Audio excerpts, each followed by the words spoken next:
Pues muy buenos días, agradecemos la distinguida presencia de nuestras autoridades educativas federales y estatales y en breve vamos a iniciar este programa. Vamos a permitir el acceso a todos los participantes.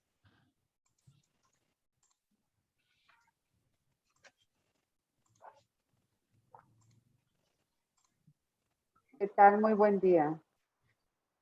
Buenos días.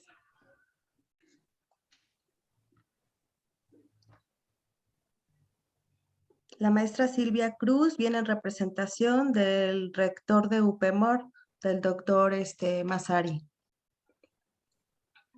Así es, gracias por la invitación. Gracias por acompañarnos.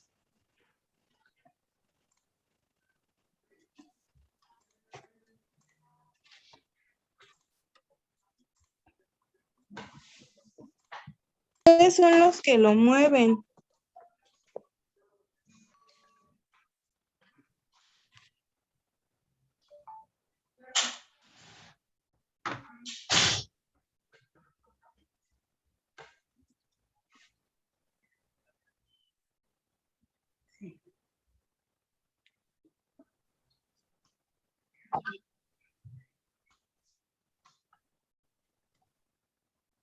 En esta primera llamada estamos dando oportunidad a que se incorporen las autoridades e invitados especiales, así como los participantes.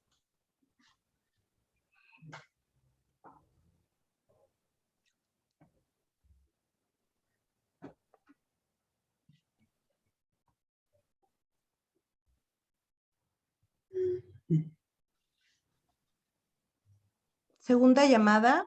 Antes de iniciar este programa, pedimos muy atentamente a todos los presentes mantener apagado en todo momento su micrófono hasta llegar a la sesión de preguntas y respuestas. Esta tendrá una duración de 20 minutos y la participación estará sujeta a la confirmación de la misma por los responsables de la sesión y a través de los chats. Se podrá participar desde Zoom y desde Facebook. Agradecemos el tiempo de espera.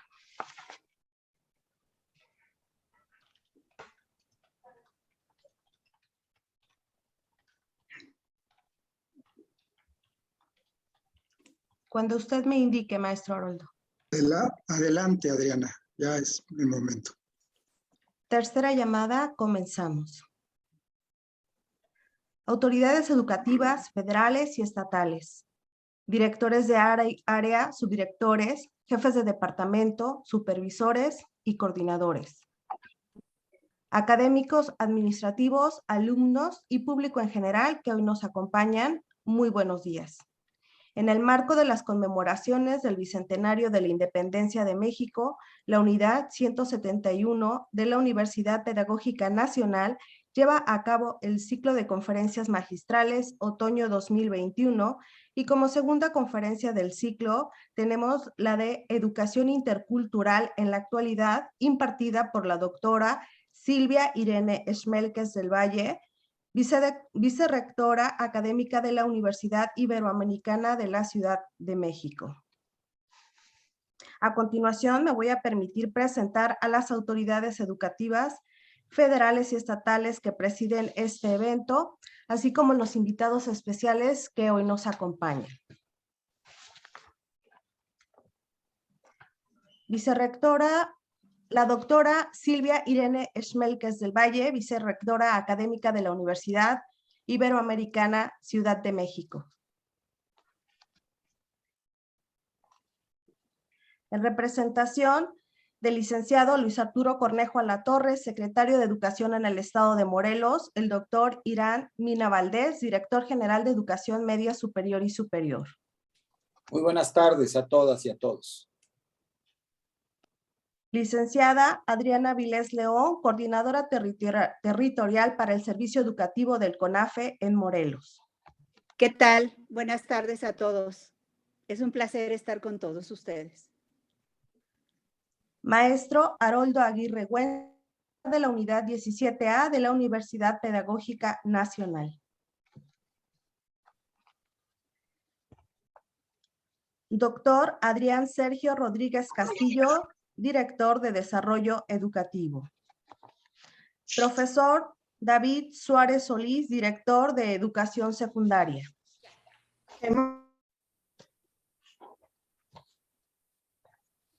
representación del doctor Fernando Lozano Asensio, director del Centro Regional de Investigaciones Multidisciplinarias CRIM UNAM Campus Morelos, la doctora Carlota Guzmán Gómez, investigadora titular del CRIM. Buenas tardes a todas y todos. Muchas gracias. Gracias. En representación del doctor Arturo Massari Espín, rector de la UPMOR, la maestra Silvia Cruz, directora de Desarrollo Académico de la UPMOR. ¿Qué tal? Muy buena tarde. Mucho gusto estar aquí. Maestra Olivia Fontanelli Aguilar, directora de la Escuela Normal Urbana Federal de Cuautla. Maestra Marisol Aguilar Ochoa, directora de la Escuela Normal Rural General Emiliano Zapata de Amilcingo. Maestro Félix Daniel Salmerón Hernández, director del Centro de Actualización del Magisterio, CAM.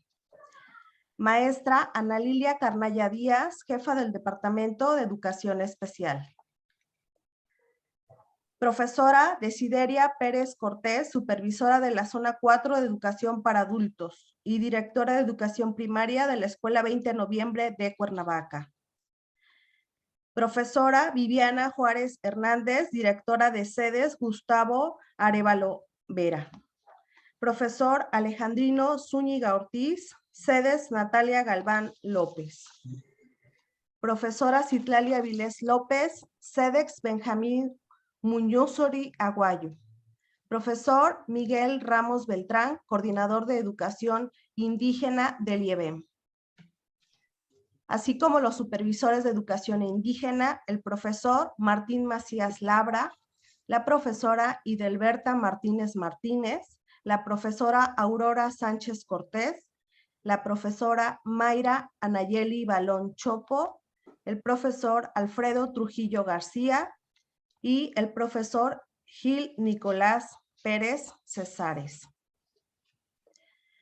Continuando con el orden de este programa, recibamos el mensaje de bienvenida por el maestro Haroldo Aguirre Güences, titular de la Unidad 17A de la Universidad Pedagógica Nacional.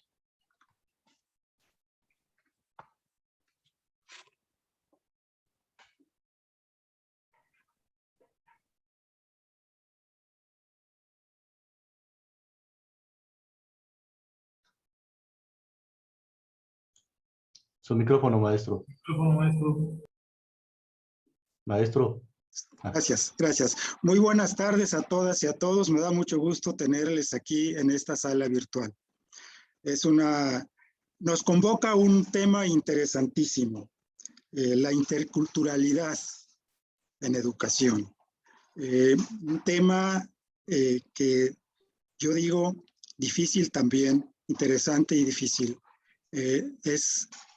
Es muy difícil tener la posibilidad de que las lenguas y la cultura puedan traducirse íntegramente de una a otra.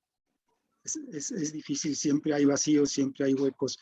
Y esto nos lleva pues a hacer esfuerzos cada vez mayores para poder hacer una fusión de horizontes interculturales. Y por eso me interesa mucho que estén aquí los compañeros de educación indígena en Morelos. Qué bueno que están los supervisores, el maestro Ramos, que está aquí con nosotros, coordinador de educación indígena aquí en el estado. Y bueno, pues todos los compañeros que representan las diversas instituciones en Morelos. A Carlota Guzmán, bienvenida, doctora, qué bueno que está con nosotros. Nos ha acompañado en la UPN al desarrollo de algunos programas. Carlota Guzmán del CRIM UNAM, del Centro Regional de Investigaciones Multidisciplinarias.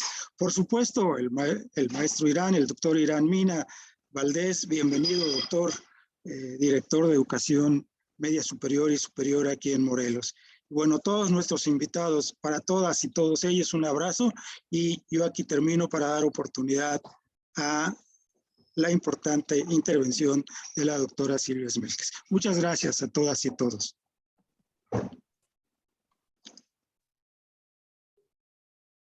Micrófono. Gracias. Agradecemos el mensaje del maestro Haroldo Aguirre Güences, titular de la Unidad 17A de la Universidad Pedagógica Nacional. Y en este sentido, recibamos el mensaje de apertura en representación del licenciado Luis Arturo Cornejo Alatorre, secretario de Educación en el Estado de Morelos, al doctor Irán Mina Valdés, director general de Educación Media Superior y Superior. Adelante, doctor. Muy buenos días a todas y a todos. El día de hoy saludo con especial aprecio al doctor Haroldo Aguirre Güences, director de la Universidad Pedagógica Nacional en Morelos. Y con mucho aprecio, por supuesto, a toda la comunidad de esta institución, que ha sido un pilar en la formación y desarrollo educativo de las y los ciudadanos morelenses. Además, el día de hoy, en el estado de Morelos, estamos de plácemes al recibir a una de las defensoras de la educación a nivel nacional más importantes de los últimos tiempos, la doctora Silvia Irene Smelkes. Reciba usted de parte del señor gobernador del estado, Cuauhtémoc Blanco Bravo, y del licenciado Arturo Cornejo Alatorre, secretario de Educación, un fraterno abrazo y de recordarle, doctora, que Morelos es su casa. Gracias. Con el desarrollo de las sociedades, la manera en la que entendemos el proceso de aprendizaje no solo se ha vuelto más complejo, sino además, al permitirnos desdibujar límites imaginarios entre nosotros, nos ha dado la oportunidad de encontrar que la educación no es un proceso lineal y formulaico, sino que es prolífero y sobre todo diverso, en el que se permite el empoderamiento de cualquier ser humano. Consagrado como un deber en el artículo 26 de la Declaración Universal de los Derechos Humanos, es reconocido que es un derecho fundamental para cada persona el acceso y desarrollo en la educación.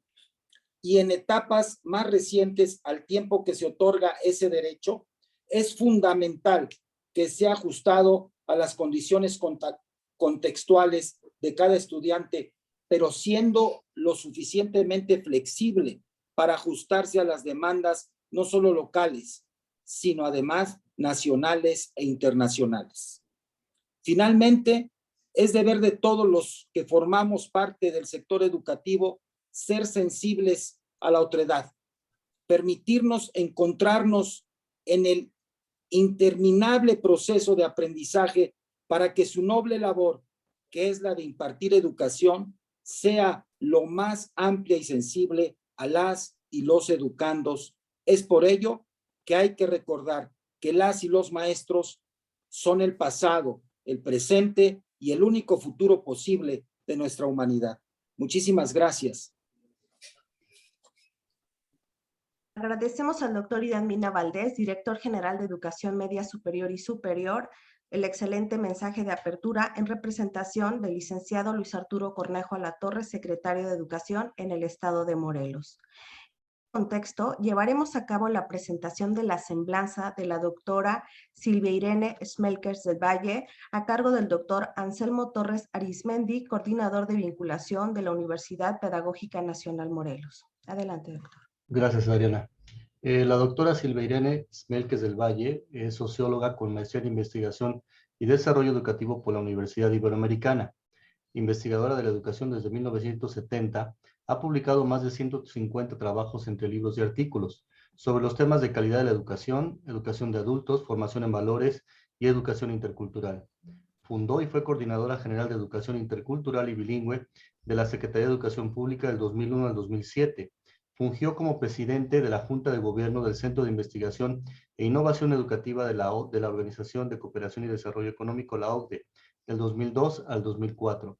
Recibió la medalla Joan Amos Comenius, otorgada por la República Checa y por la UNESCO en el 2008. Dirigió el Instituto de Investigaciones para el Desarrollo de la Educación de la Universidad Iberoamericana de la Ciudad de México del 2007 al 2013. Recibió el doctorado honoris causa por la Universidad Autónoma de Baja California y por la Universidad de Concordia en Montreal, Canadá. Fue la primera presidente del Instituto Nacional de Evaluación de la Educación, autónomo de abril de 2013 a abril de 2017 y consejera de la Junta de Gobierno de esa misma institución hasta su extinción en el 2019. Desde el 3 de junio del 2019 es vicerrectora académica de la Universidad Iberoamericana de la Ciudad de México.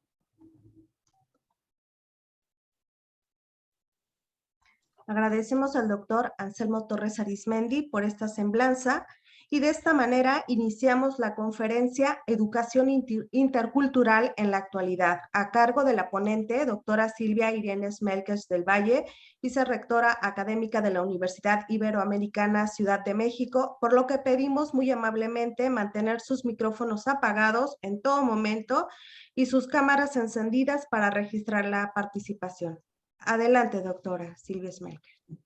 Bueno, pues antes que nada, un agradecimiento por esta invitación y también por las palabras del doctor Irán y por esta presentación. Decirles que me da muchísimo gusto estar con ustedes esta mañana, pues están trabajando un tema que, como ustedes saben, pues ha sido objeto de mi dedicación durante los últimos años y pues está como muy cercano a mi corazón porque siento que es un tema de enorme importancia para nuestro país. Y pues como sé que estoy en la Universidad Pedagógica Nacional, con la unidad de Morelos y que ustedes tienen un programa de formación en educación indígena, pues quisiera no solamente, pero en la segunda parte de mi charla, sí dirigir un poco las palabras en torno a la problemática de la formación de docentes para trabajar la interculturalidad. Entonces, pues si me lo permiten, quisiera comenzar con algunos antecedentes. Creo que pues hay un antecedente muy importante. En este momento estamos celebrando los 100 años de la Secretaría de Educación Pública, que como sabemos nace con un compromiso inmediatamente después de la Revolución por universalizar la educación, sobre todo la educación básica en el país, ¿no? Sin embargo, como bien sabemos, y esto pues va a marcar la historia de la educación indígena en nuestro país, nace con una impronta castellanizadora y mestizofílica, en el sentido de que pues existía en ese momento la convicción de parte del secretario de Educación Pública, el primero José Vasconcelos, y de un grupo muy importante de sus allegados, de que ser indígena constituía un lastre, una dificultad para integrarse a la vida nacional y para, como consecuencia, gozar de los beneficios del desarrollo. Y entonces la educación se vio como una puerta de entrada a este proceso de integración a un mundo no castellano, sino mestizo, ¿no? Y en ese sentido, pues acuérdense ustedes del escrito de José Vasconcelos, La raza cósmica, donde él hablaba de una nueva raza, la raza mexicana, con una fortaleza enorme, que justamente era la fusión de la española con la indígena.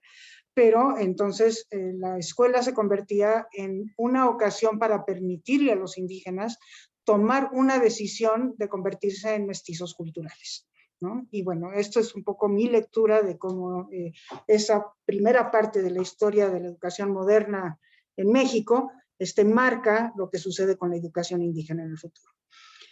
No nos hemos, a pesar de todas las cosas que han sucedido, pues no nos hemos podido, despojar del todo de esta impronta inicial de hace un siglo, ¿verdad?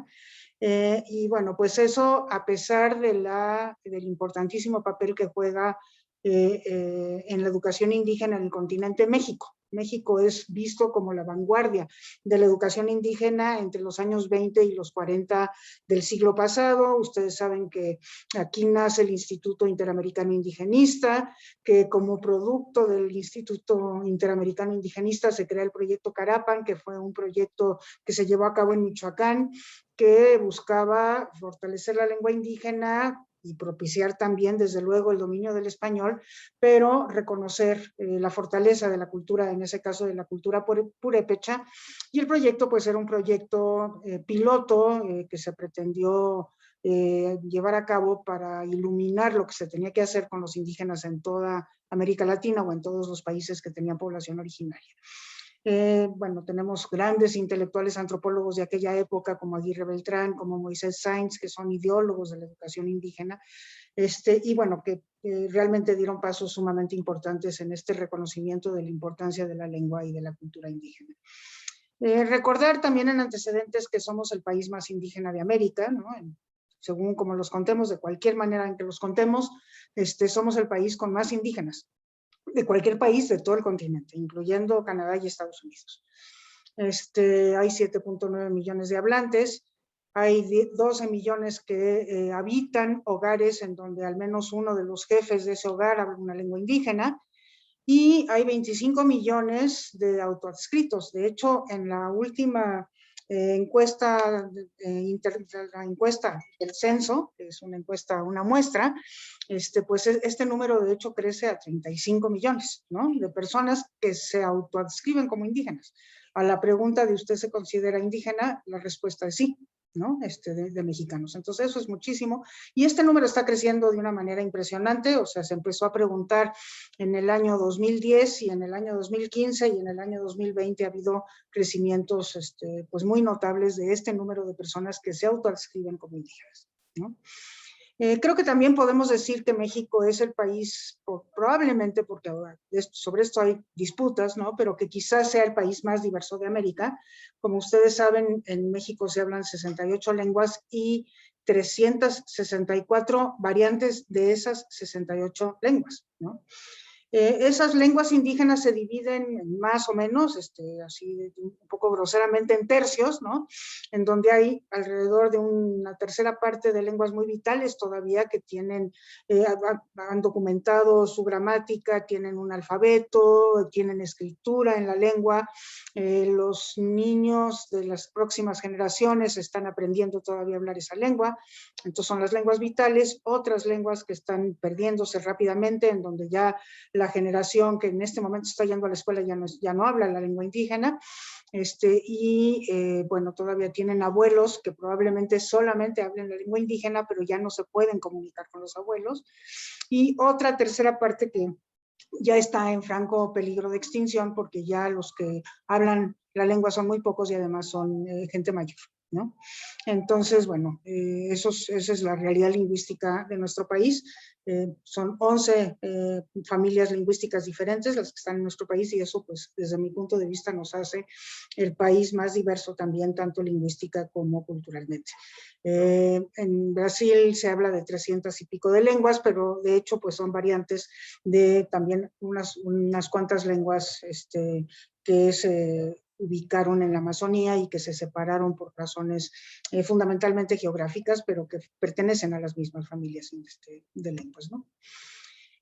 Bueno, sobre nuestra población, pues como ya sabemos, al menos el 40% de la población indígena ya no vive en sus comunidades, sino ya vive en ciudades. Y una parte muy importante de estos indígenas viven en grandes ciudades, en ciudades de 100,000 habitantes o menos, o incluso en las megalópolis de nuestro país, que cada vez son más, ¿no? Y como sabemos, en las zonas urbanas, pues no existe una atención educativa que tenga una pertinencia cultural y lingüística. La educación indígena en nuestro país solamente se ubica en las comunidades de origen, no se ubica en las comunidades de destino, a pesar de que pues ya un porcentaje muy alto de los indígenas ya no están en sus comunidades de origen, incluso ya son segunda o tercera generación que viven en zonas urbanas, ¿no? Y lo otro que sabemos es que viven en pobreza, ¿no? El 73% de los indígenas están por la línea de pobreza, y esto estamos hablando pues de un dato que teníamos antes de la pandemia, pero en el promedio de la población, aquí está mal el dato, pues el porcentaje es de quienes viven abajo de la línea de pobreza, es, como sabemos, del 41%. Entonces la diferencia es enorme entre la población indígena que está en pobreza y el resto de la población que está en pobreza. Y bueno, con la pandemia sabemos que las desigualdades se han exacerbado, entonces probablemente este porcentaje haya crecido. Ya lo sabremos con los próximos datos que tengamos sobre la medición de la pobreza. Aquí están los datos de los indígenas que viven en situación de pobreza. Estos son los que están, permítanme un segundo porque... Bueno, la barra gris es de los no indígenas, la barra roja es de los indígenas, y pues aquí está la diferencia de los que están en situación de pobreza. El dato es de 43% de los que no son indígenas que viven en condiciones de pobreza. Los que están en vulnerabilidad por carencias o por ingresos, que aquí sí es mayor la población de no indígenas, ¿no? y los no pobres y los no vulnerables, en donde pues evidentemente es mayor la población de no indígenas. Los que son indígenas, no pobres y no vulnerables son apenas el 5% de la población de indígenas. Con relación a su situación educativa, pues bueno, lo que tenemos es una historia de marginación educativa de la población indígena, ¿no?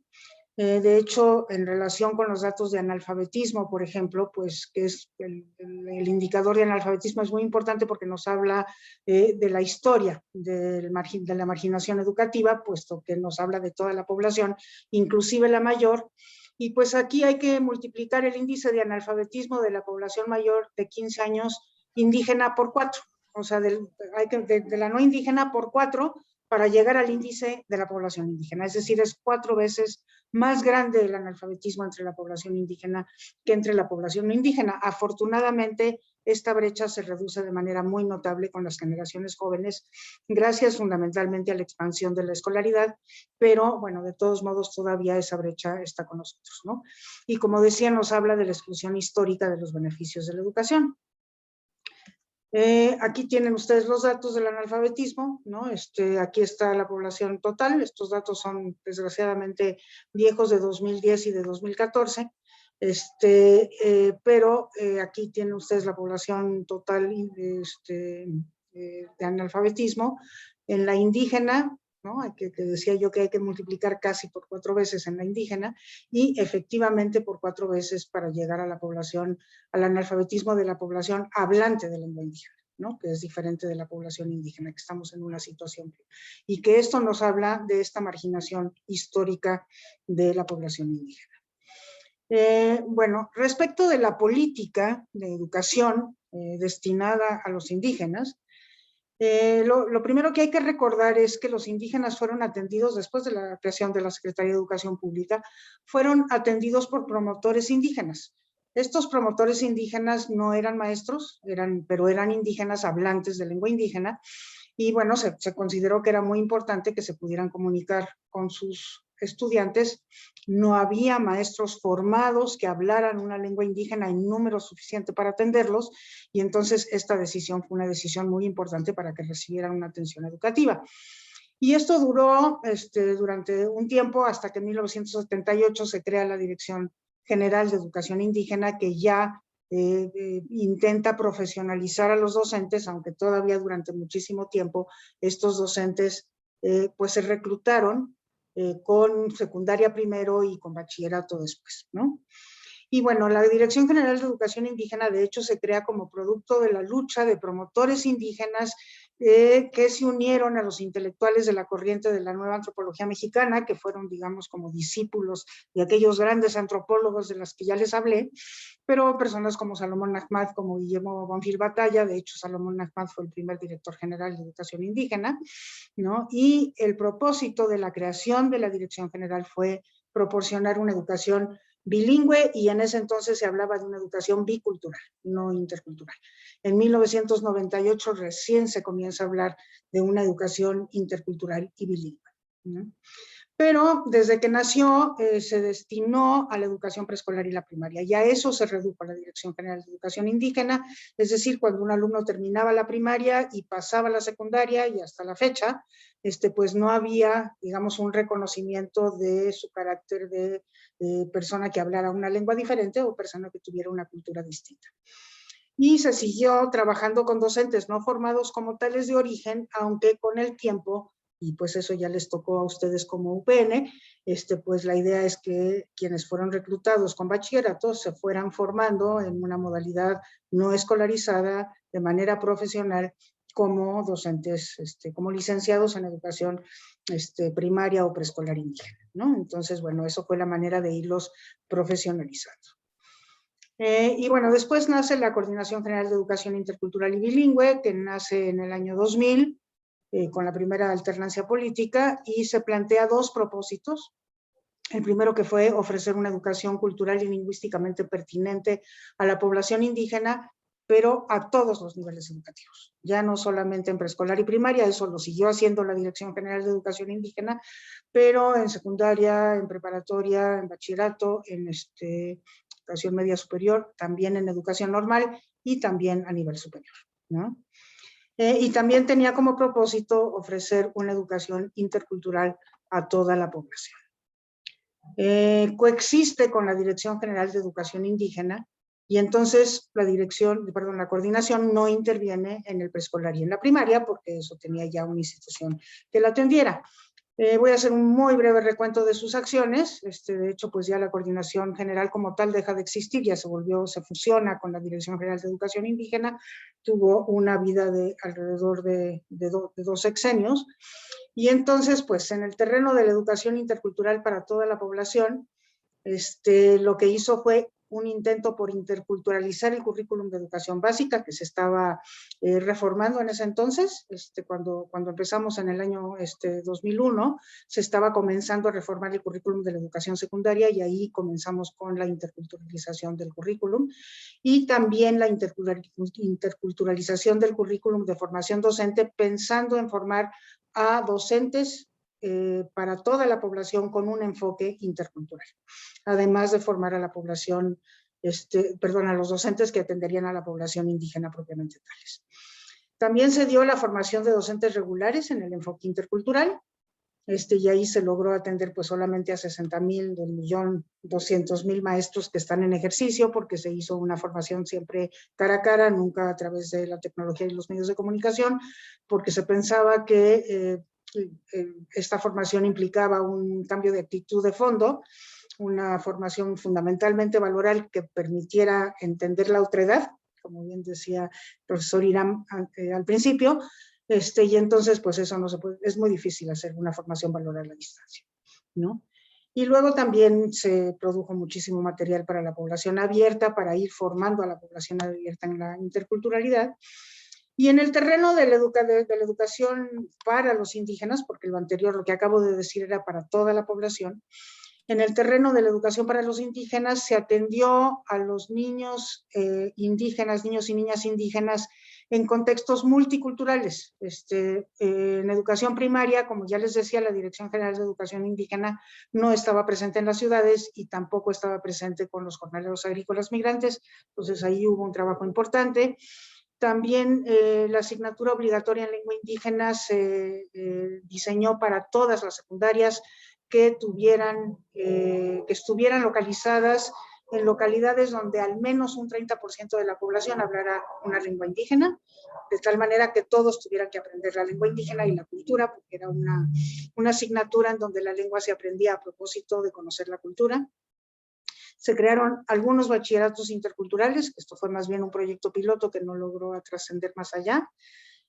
También se formó, se diseñó la formación profesional intercultural y bilingüe para futuros docentes indígenas en contextos interculturales, ¿no? Lengua, cultura, enseñanza de la segunda lengua y un enfoque intercultural, es decir, los profesores indígenas se procuró que fueran formados en normales regulares, de forma tal que se formaran junto con los maestros que iban a atender a la población regular con un enfoque intercultural y después tuvieran un 15% adicional de materias que tuvieran ya que ver con prepararlos para atender a los indígenas en la enseñanza de su propia lengua, en la enseñanza del español como segunda o de su propia lengua como segunda, ¿no? Y obviamente también en el enfoque intercultural.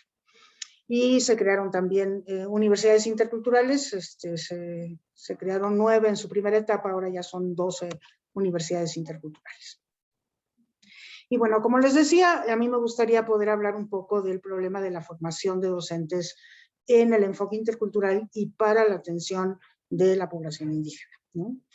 Y bueno, me voy a referir a América Latina porque tuve la oportunidad de terminar recientemente un estudio comparativo de 4 países de América Latina sobre la formación de docentes en el enfoque intercultural en nuestra región. Y bueno, lo primero que encontramos es que en toda la región de América Latina son escasos los programas para formar docentes indígenas que puedan ofrecer una educación intercultural bilingüe a los millones de niños, niñas y adolescentes indígenas que, como sabemos, son sujetos del derecho a una educación obligatoria.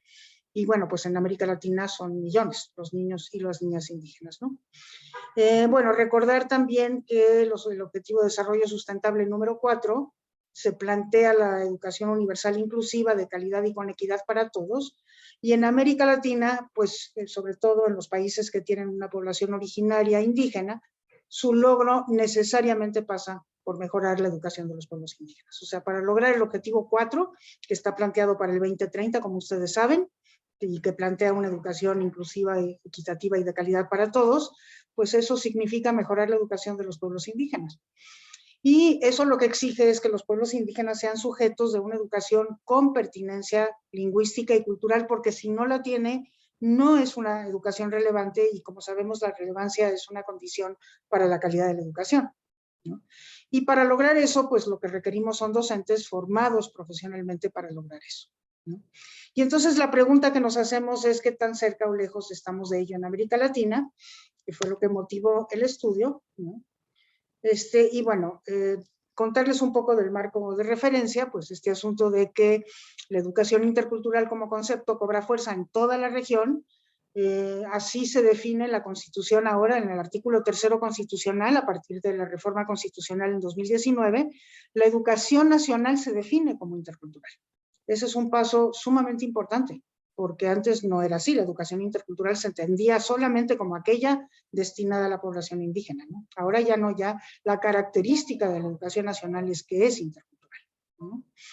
Y bueno, aquí también hay que hacer alguna diferencia semántica, porque pues, todavía tenemos alguna confusión en los términos, ¿no? Entonces tenemos el concepto de multiculturalidad, que nos habla de que en un determinado territorio coexisten o conviven diferentes culturas, ¿no? Esa es la multiculturalidad.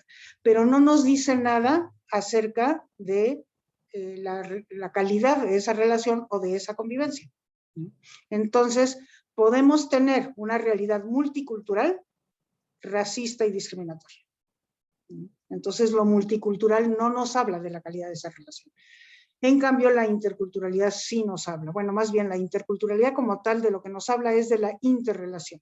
Y entonces analiza la calidad de esa interrelación y nos dice que puede ser discriminatoria y racista, o bien que puede ser una interculturalidad que respeta la otredad y que resulta mutuamente enriquecedora, ¿no?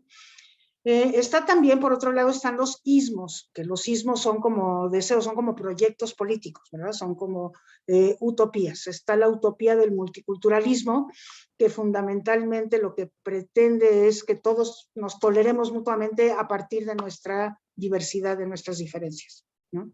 El multiculturalismo es más propio de Europa, por ejemplo, que se desarrolla cuando empieza la migración de muchísimos pueblos a Europa. Entonces se habla de la necesidad de educar en el multiculturalismo, que implica educar en la tolerancia del otro diferente, ¿no? La tolerancia respetuosa del otro diferente. Pero por otro lado está el interculturalismo, que va un poco más allá y que nos habla de que las relaciones entre las diferentes culturas se tienen que dar desde planos de igualdad, y esto es un cambio muy importante, porque el que las relaciones se den desde planos de igualdad significa que no hay asimetrías, que no hay desigualdades por el hecho de pertenecer a culturas diferentes o de hablar lenguas diferentes, ¿no? Y entonces, el que haya un interculturalismo implica el haber, como utopía, implica el haber combatido estas desigualdades, estas asimetrías, ¿no? Las relaciones se dan desde planos de igualdad, se basan en el respeto y resultan mutuamente enriquecedoras. Esto es un concepto que nace más en América Latina, ¿no? En Europa es más el concepto de multiculturalismo, en Canadá también. En América Latina hemos considerado esta relación intercultural, procurando que la calidad de esas interacciones sea una calidad que realmente conduzca a un mutuo aprendizaje y a un mutuo enriquecimiento, que se base en el respeto y que luche en contra de estas asimetrías. Y específicamente la educación cultural pues se ubica justamente en este, digamos, proyecto político del interculturalismo, porque lo que busca es construir una realidad como aquella a la que aspira ese interculturalismo. Es diferente lo que debe de ser la educación intercultural según el tipo de población a la que se dirige. Por ejemplo, entre poblaciones de culturas minoritarias o de culturas indígenas, porque a veces el término minoritario no es el mejor término. Por ejemplo, en Bolivia, pues la población indígena no es minoritaria, podríamos decir que es mayoritaria, ¿no? Las cifras dicen que son el 40%, pero sabemos que esas cifras siempre están subestimadas, ¿no? Pero estos son culturas minorizadas, ¿no? Son culturas que tradicionalmente han sido minorizadas, aunque no sean minoritarias. Y ahí lo que la educación intercultural pretende es que estas culturas logren un conocimiento profundo de sus propias culturas, que logren valorar la cultura propia y que desde esa valoración puedan interactuar con la otra cultura, con las otras culturas, de manera fortalecida. Con una cultura fortalecida que los coloca en una situación de mayor igualdad para esta relación intercultural. Luego está pues la educación intercultural, que debe de darse con las poblaciones de las culturas dominantes o mayoritarias en algunas ocasiones, ¿no? Que ahí lo que tenemos que lograr es fundamentalmente que las culturas mayoritarias conozcan la diversidad, porque muchas veces no la conocen porque parte de la política educativa que nos antecede es que se oculta la diversidad, ¿no? Entonces no conocemos, por ejemplo, cuánta gente en México conoce, habiendo pasado por toda una educación obligatoria, cuánta gente sabe que tenemos 68 lenguas diferentes, dónde están, cómo se manifiestan, qué riquezas tiene su cultura. Realmente podríamos decir que muy poca. Entonces es muy difícil procurar que se respete y se valore aquello que no se conoce. Entonces hay que pasar por un proceso de conocimiento de esta diversidad para después lograr un respeto a esa diversidad, que también se tiene que trabajar, no es automático, no por el hecho de conocer se respeta, pero sin el conocimiento es muy difícil esperar el respeto.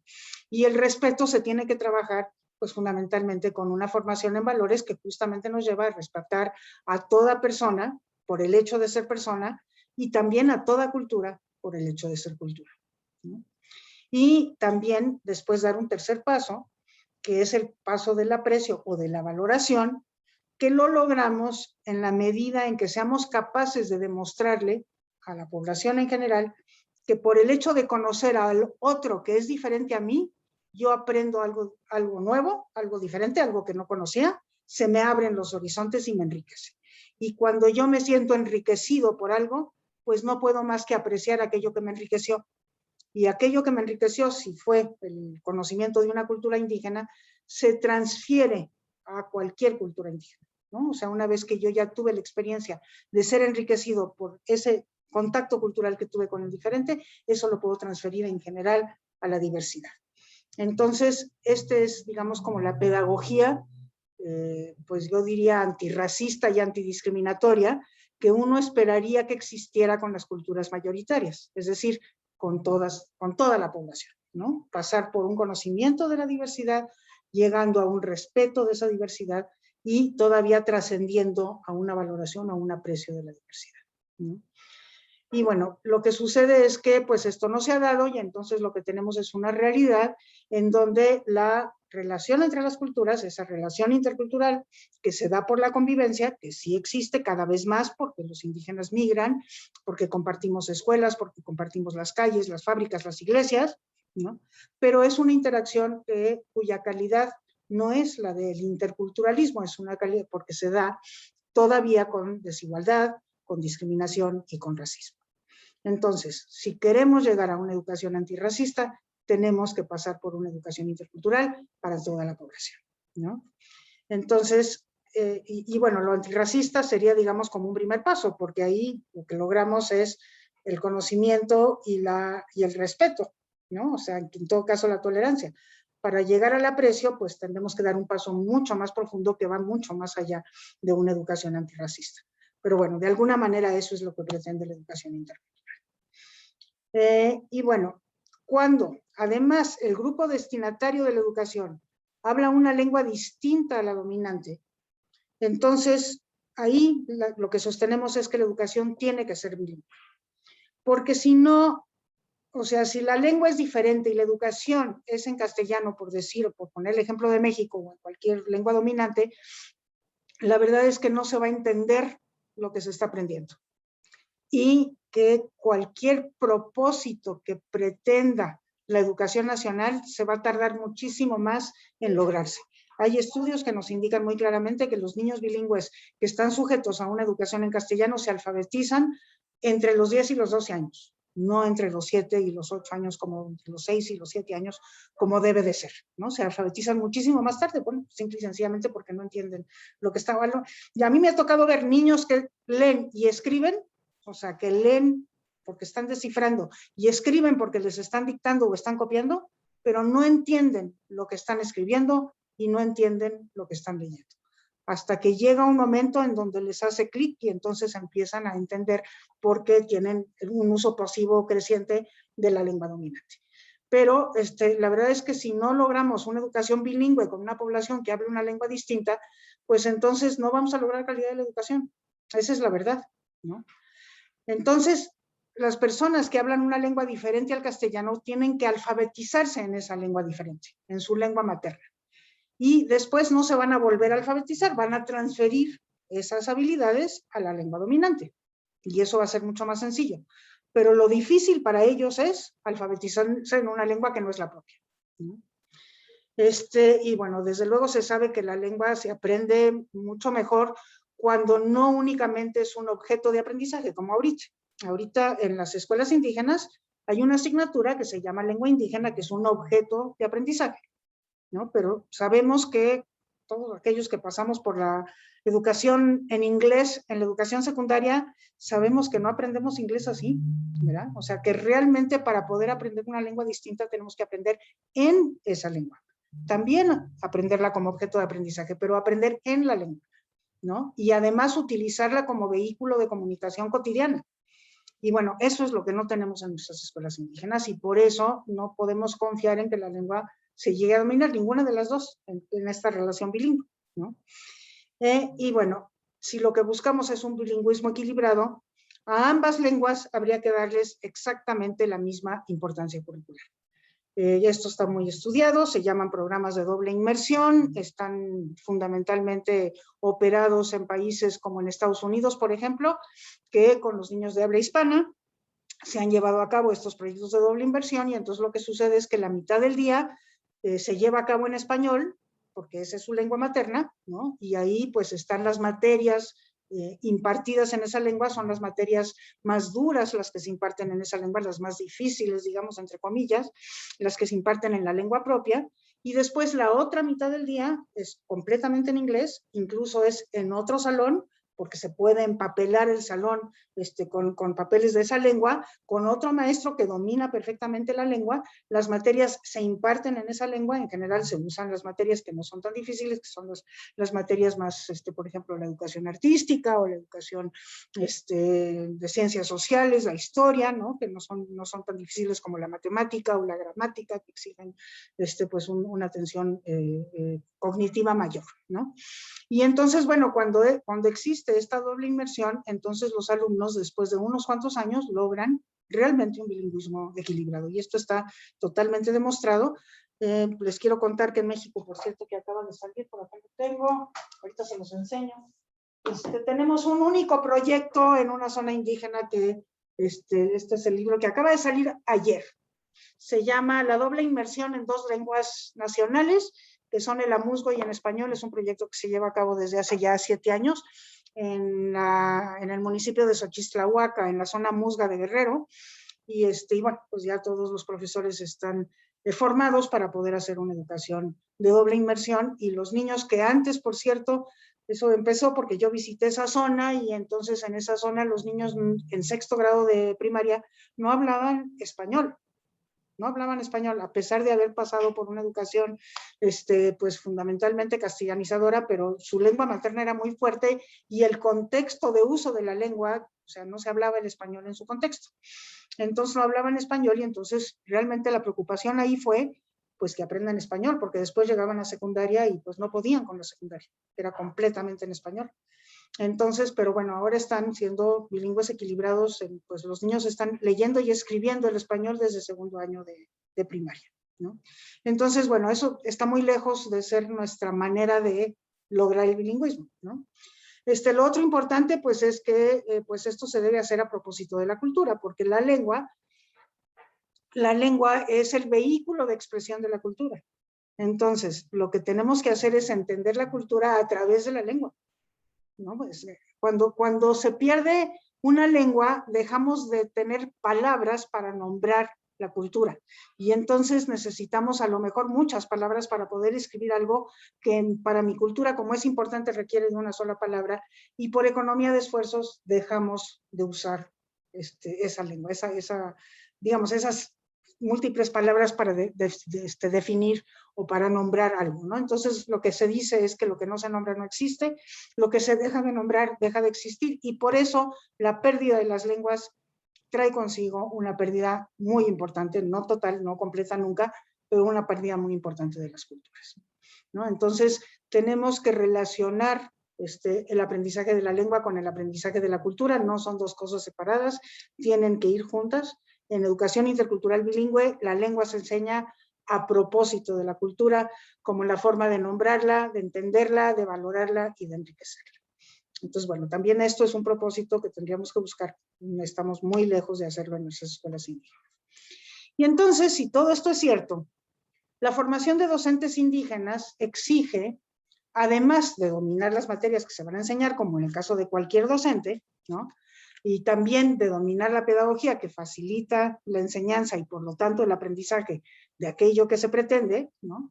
Además de eso, que eso es cierto para todo maestro, además de eso, se necesita el dominio de la lengua indígena, y aquí se necesita el dominio de las 4 operaciones de la lengua indígena. Hay que aprender, hay que saber hablarla, hay que saber escucharla, pero también hay que saber leerla y hay que saber escribirla. Y aquí tenemos una dificultad porque, como les decía, hay muchas lenguas en nuestro país, de esas 68, que no están documentadas y por lo mismo no se pueden escribir. Incluso el náhuatl, en este momento, desde luego que el náhuatl está documentado, pero los pueblos nahuas, que están dispersos por 22 estados del país, no se ponen de acuerdo en qué alfabeto es el que, dentro de 4 alfabetos que están en pugna, es el que deben utilizar. Entonces, pues quien escribe con un alfabeto que fue el alfabeto, digamos, que trajeron consigo los españoles, que es el náhuatl al que estamos acostumbrados, pues no entienden el alfabeto fonético que muchos indígenas nahuas defienden, ¿no? Y entonces, pues es muy difícil que lo escrito se entienda entre diferentes grupos de nahuatl. Entonces, bueno, mientras eso suceda, pues es como muy complicado enseñar de manera bilingüe, ¿no?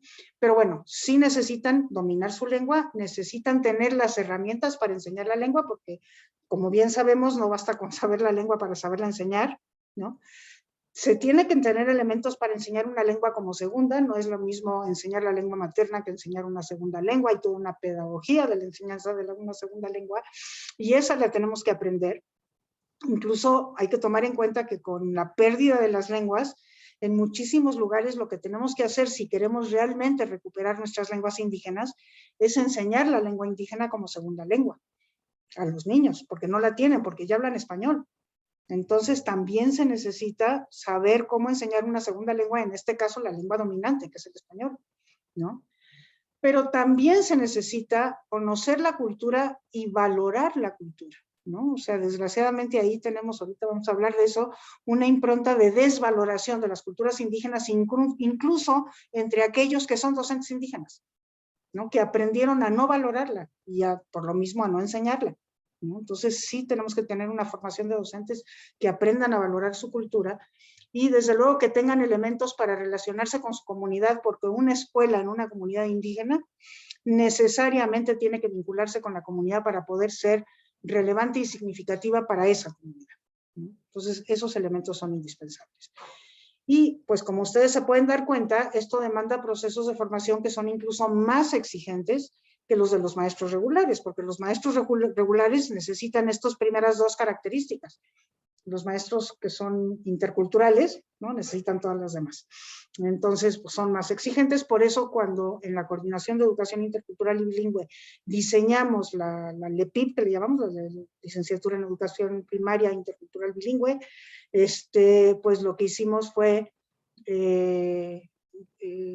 bueno, tal cual, enseñar, o sea, añadir currículum a el currículum de la educación, añadir un 15% más de materias al currículum de educación para los docentes regulares. Por otra parte, pues como ya decía, los docentes regulares se tienen que formar en el enfoque intercultural.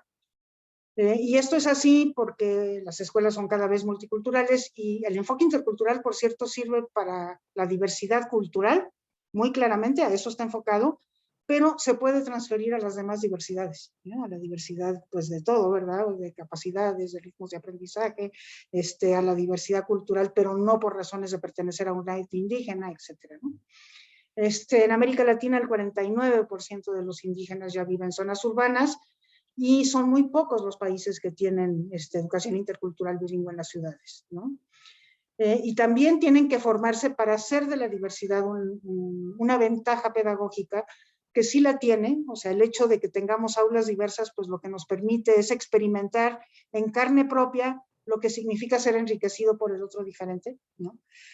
Pero todavía nuestros maestros ven la diversidad como un problema, no como una ventaja.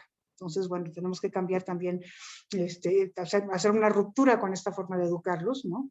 Y también, desde luego, que lo que tienen que aprender es a poner a la educación al servicio de la erradicación de la discriminación y del racismo, si lo que queremos es crear un país intercultural, que para eso definimos nuestra educación como intercultural. Y bueno, ¿qué pasa entonces con la formación de docentes indígenas en América Latina? Bueno, lo que vemos es que todos los países como México extendieron su educación durante el siglo XX, o sea, expandieron la educación primaria y la educación básica en muchos casos. Que esta expansión se fue de las zonas urbanas a las rurales, de las más desarrolladas a las menos desarrolladas y llegó por último a las zonas indígenas, ¿no? Que por esa razón las comunidades indígenas tuvieron acceso a niveles superiores de la educación básica hasta muy recientemente, hasta finales del siglo XX o incluso principios del siglo XXI. Como ustedes saben, los bachilleratos están llegando a las comunidades indígenas apenas ahorita, hace unos cuantos años, ¿no? Esto explica que no haya habido hablantes formados que pudieran aspirar a una carrera docente, perdón, sino hasta entrado este siglo. De hecho, no es sino hasta el año 2000 que podemos decir ya tenemos suficientes egresados de bachillerato que pueden aspirar a ingresar a una normal, a convertirse en docentes profesionales. Eso apenas fue posible a principios de este siglo. En muchos países tuvieron que improvisar docentes, ¿no? Y también, como en el caso nuestro, se privilegió que hablaran la lengua por encima de que fueran formados profesionalmente. Y bueno, todavía en la actualidad, en el caso nuestro, por ejemplo, el 30% de los docentes indígenas no están titulados y en algunos países el porcentaje es muchísimo más alto. Es decir, que todavía no podemos decir que los docentes que están atendiendo a la población indígena son docentes profesionales. Ha habido intentos por subir los estándares de la formación de los docentes de los que van a ser docentes indígenas, ¿no? Entonces ahí hay un caso muy notable en Perú. En general, bueno, lo que se quería era elevar los estándares de los docentes en general. Y pusieron una norma 14 que puso estándares muy altos para el ingreso a las normales, a los institutos formadores de docentes en el caso de Perú. Y como consecuencia de eso, lo que sucedió es que se quedaron sin estudiantes en las normales indígenas, ¿no? Porque no pasaban los indígenas, porque venían de estas escuelas que apenas recientemente estaban recibiendo, de estas comunidades que apenas recientemente estaban recibiendo los niveles superiores de educación básica o obligatoria, y que estas estaban siendo de muy mala calidad. Y hubo un periodo de tiempo en donde no hubo egreso de docentes indígenas que pudieran atender a los indígenas en el Perú, y otra vez hubo que improvisar a docentes indígenas. Y en el caso de México tenemos una experiencia similar, de la que yo también fui partícipe, pero nosotros cuando el Instituto Nacional para la Evaluación de la Educación le tocó normar la evaluación de ingreso a la docencia, hicimos una evaluación especial para docentes indígenas, en donde lo que queríamos era un dominio, comprobar el dominio de la lengua, el conocimiento de la cultura, y hacíamos listas de prelación por lengua, porque ustedes saben que en el caso de México lo que tenemos es un fenómeno que se llama de desubicación lingüística, en donde un maestro de una lengua está trabajando en una comunidad que habla otra lengua, entonces de nada sirve que hable la lengua, ¿no? Y eso es porque el sindicato los mueve de manera, o sea, sin considerar la lengua. Entonces, las listas de apelación eran con lengua indígena. Pero lo que hicimos en este caso fue añadirle exámenes al ingreso docente y hacer más difícil el ingreso docente. Entonces, lo que sucedió es que también en este caso nos quedamos con menos docentes indígenas en esas generaciones en donde se hizo evaluación de ingreso a la docencia, y entonces también se tuvo que recurrir a la improvisación de los docentes. Y esa es una paradoja, porque por un lado queremos docentes de calidad y por otro lado no hemos encontrado en América Latina la manera como se pueden lograr adecuadamente, ¿no? En la mayoría de los países de América Latina existen programas de formación de docentes indígenas. En la mayoría de ellos son en normales o en institutos pedagógicos, y casi en todos ellos a nivel de secundaria, es decir, entran con secundaria a estudiar una carrera que todavía es técnica. Eso ya en México no es el caso, como ustedes bien saben, ¿no? Pero de todos modos, en todos lados se ha venido elevando a nivel terciario la educación, la formación de docentes, incluso la de docentes indígenas, lentamente. Los docentes en ejercicio.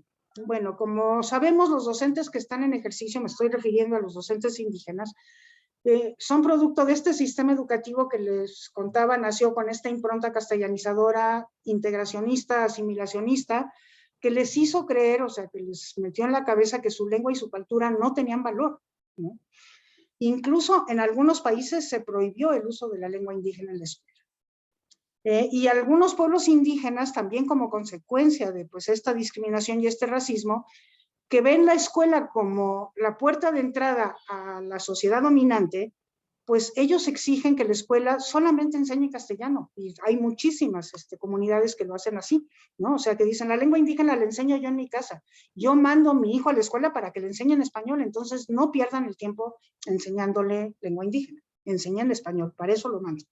Y todavía eso está como muy presente en muchas comunidades, sobre todo en lugares como Guerrero y como Chiapas, ¿no?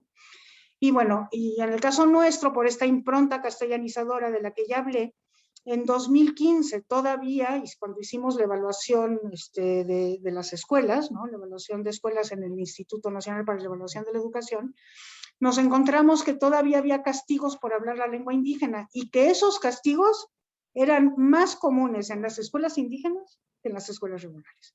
5% de los niños nos dijo que había sufrido castigos por hablar la lengua indígena en escuelas regulares y 11% nos dijo que los había sufrido en escuelas indígenas, lo que nos dice que todavía los maestros indígenas pues no quieren enseñar su lengua y es más, prohíben, o sea, impiden, disuaden con castigos el uso de la lengua indígena. Luego, está esta mala calidad de la educación básica recibida, y ustedes me podrán atacar por decirlo así, pero la verdad es que la desigualdad en la calidad educativa de nuestra educación en general, en América Latina, en México claramente, es uno de los grandes problemas de la educación nacional. Entonces, la educación es desigual, y las víctimas de esa desigualdad son quienes viven en condiciones de pobreza, y más todavía cuando lo juntan con pertenecer a una cultura distinta, ¿no? Quienes están recibiendo esa educación, están recibiendo una educación de mala calidad y a simple vista se ve, las escuelas son mucho más pobres, el equipamiento es más pobre, la atención a esa escuela de parte del sistema educativo es menor, la visita de los supervisores es menos frecuente, las oportunidades de formación, de actualización docente son menores. Por muchas razones es una educación de menor calidad que la que reciben quienes no tienen esas condiciones, ¿no? Entonces, bueno, pues ahí hay una dificultad para actualizarse, están en abandono. En Guatemala, por ejemplo, los mismos formadores dicen que ellos no se consideran preparados para abordar el tema de la educación intercultural. Oyen hablar de eso, pero no entienden bien de qué se trata y mucho menos saben cómo operarlo en el salón de clase. Y entonces, pues lo que encontramos es este reto en América Latina de una insuficiente formación de los docentes en ejercicio y de insuficientes candidatos para una formación ya mucho más profesionalizada y de mayor calidad. Y bueno, como conclusión, yo diría que lo que nos encontramos es con esta paradoja en América Latina, que los países asumen la educación intercultural bilingüe con todas sus implicaciones. Es decir, en general ya los países dicen la educación intercultural bilingüe es lo que queremos, Incluso muchas de ellas la tienen, como nosotros, a nivel de sus propias constituciones. Los países reconocen esta necesidad de formar a maestros bilingües en educación intercultural a nivel técnico o cada vez más a nivel superior. Pero, a pesar de que lo quieren hacer y están convencidos de que eso es, y a nivel declarativo eso es lo que se busca, los problemas a los que se enfrentan son muy grandes, ¿no? Uno es este empobrecimiento secular de los sistemas educativos que atienden a poblaciones indígenas, que entonces egresan, egresados de secundaria o de bachillerato según el caso, con una mala formación que cuando intentan formarse profesionalmente en las escuelas formadoras de docentes, pues encuentran que no tienen acceso a ellas o que no pueden, que se desertan porque no pueden con los estudios, ¿no? Por otro lado está este problema de yo le llamo de manera muy fuerte si ustedes quieren, pero le llamo la colonización de la conciencia de los pueblos indígenas y también de sus docentes, ¿no? El que los propios docentes no consideren que su función es llevar a las comunidades indígenas esta valoración de su cultura, este dominio de su cultura y el dominio de su lengua para que puedan interactuar desde una posición culturalmente fortalecida con el resto de la sociedad, ¿no? No lo creen y entonces no lo hacen. Y los mismos pueblos, ¿no? Que llegan con el maestro y le dicen no le enseñe la lengua, incluso cuando el maestro lo quisiera hacer, ¿no? Las comunidades son las que no le dejan. Por esta colonización de la conciencia o racismo introyectado, si le podemos llamar, producto de muchos años de discriminación y de racismo, ¿no? Bueno, también un racismo que todavía impera en las decisiones de política educativa, que es el que nos explica por qué los indígenas, la educación indígena tiene un presupuesto tan raquítico y que va disminuyendo, por qué a las escuelas indígenas no se le da la misma atención que a las escuelas no indígenas, por qué nos ha tardado tanto tiempo atender el asunto de la formación profesional de docentes indígenas, ¿no? O sea, es un racismo en las decisiones de política educativa totalmente inconsciente, no voluntario, pero con el que crecimos todos porque nos faltó una educación intercultural en nuestra propia educación, ¿no? Y luego está el tema lingüístico, ¿no? El hecho de que no tenemos,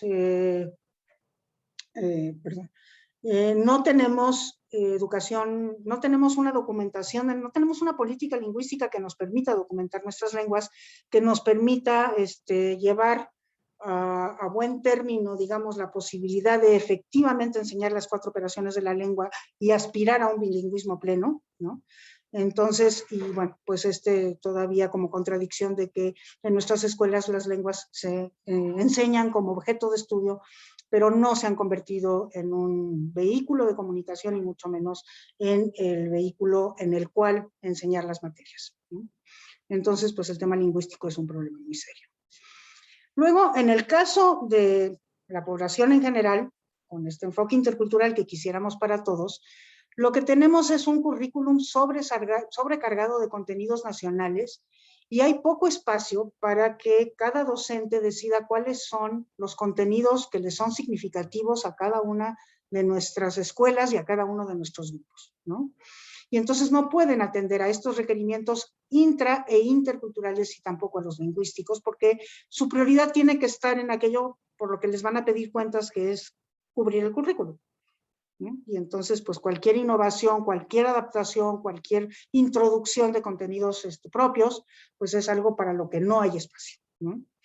Y entonces, bueno, pues las metodologías para la intraculturalidad y para la interculturalidad, que es este diálogo epistemológico, la enseñanza de segundas lenguas, la atención a grupos multiculturales, las metodologías multigrado, son cosas que no existen porque tenemos un currículum nacional que es igual para todos y que además está sobrecargado y que no deja espacio para que los docentes busquen la manera de hacer más relevante su enseñanza, ¿no? Y bueno, tenemos esta ausencia de penetración del enfoque intercultural en la formación regular de docentes. Lo que yo les conté que habíamos hecho en la coordinación intercultural y bilingüe se pudo llevar a cabo en alrededor de 24 normales, pero hay 264 normales públicas en el país, ¿no? Entonces quiere decir que todavía esos esfuerzos por tratar de hacer una formación docente profesional para la interculturalidad son realmente esfuerzos pues muy pequeños y muy piloto, ¿no? Entonces, pues no se ha logrado rebasar la barrera de lo intercultural como lo referido exclusivamente al indígena, y no hemos podido llevar el planteamiento de lo intercultural a nivel de toda la población como ahora dice nuestra Constitución. Y entonces, bueno, esto lo que requiere pues es una política educativa y lingüística que sea de largo aliento, ¿no? Una atención con más recursos a escuelas indígenas, una acción afirmativa para atenderlas con calidad y pertinencia. Tenemos que documentar las lenguas y favorecer que se escriban y que se usen públicamente, porque a la fecha las lenguas pues se utilizan en el espacio íntimo de la familia y de la comunidad, pero no las escuchamos en las radios, o en las radios comunitarias, no las leemos en periódicos, no las vemos en la televisión, no están escritas en los letreros, los políticos no dan sus discursos en lengua indígena, incluso cuando se dirigen a los indígenas. Entonces, bueno, eso necesitamos vitalizar muchísimo el uso y desde luego también la producción escrita. Se necesitan buenas condiciones salariales a los docentes indígenas porque si no las tienen, como su formación requiere ser adicional, digamos, requieren una formación adicional a la del docente regular, si no obtienen un buen salario, pues van a preferir ser docentes regulares, como de hecho está sucediendo, ¿no? Luego hay que promover la participación de las comunidades indígenas en los procesos educativos para que sientan que la escuela es propia y que es un lugar donde su cultura también se reproduce y también se enriquece, ¿no? Es necesario escalar la educación intercultural bilingüe a la educación superior para poder formar cuadros profesionales con una visión intercultural, no solamente en educación, sino en todas las esferas, ¿no? Formar docentes indígenas que sean, abogados indígenas, formar médicos indígenas, formar administradores indígenas que tengan esta visión intercultural a nivel de todo tipo de disciplinas. Y es necesario promover el enfoque intercultural en todo el sistema educativo para ser fieles a esto que nos dice nuestro artículo 3, ¿no? Entonces, como se define ahora la educación nacional como intercultural, pues lo que esperamos es un nuevo impulso a la educación intercultural. El cambio en el artículo 3 fue en 2019, la pandemia se nos atravesó, seguramente debido a la pandemia pues no hemos visto cómo esto se traduce en innovaciones, en políticas educativas diferentes, estamos aguardando, ¿no? Pero bueno, estamos seguros de que es lo que se requiere en un mundo globalizado, que lo que necesita es apertura y diversidad de visiones del mundo, de soluciones a graves problemas, ¿no? Necesitamos este diálogo intercultural, porque los indígenas tienen soluciones a problemas de gobernanza, a problemas desde luego de sustentabilidad, que por la falta de diálogo nosotros pues no nos hemos enriquecido de ello, ¿no? Y al revés, pues hay también muchísimos ejemplos que poner. Bueno, es indispensable esto para una educación de equidad con calidad para todos y todas, que es lo que dice el objetivo 4 de la Agenda 2030, que nosotros firmamos y respecto de lo cual tenemos que rendir cuentas a nivel global, ¿no? Y bueno, pues esto desde mi punto de vista requiere pues mucho mayor protagonismo de los pueblos indígenas de lo que hemos tenido hasta la fecha, porque quienes deberían de llevar estas banderas pues son los propios pueblos indígenas y sus intelectuales orgánicos, que muchos de ellos son docentes. Y con eso termino y agradezco su atención. Muchísimas gracias.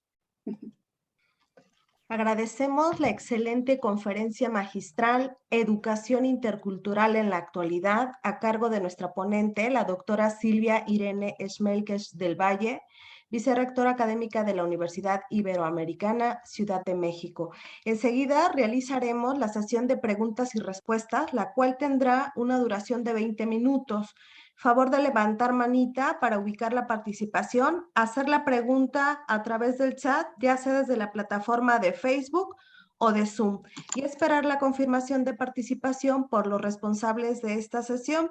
Y se queda a cargo el doctor Anselmo Torres Arismendi y el maestro Luis Fernando Molina. Adelante. Gracias. Vamos a hacer esta sesión de preguntas y respuestas en dos vías.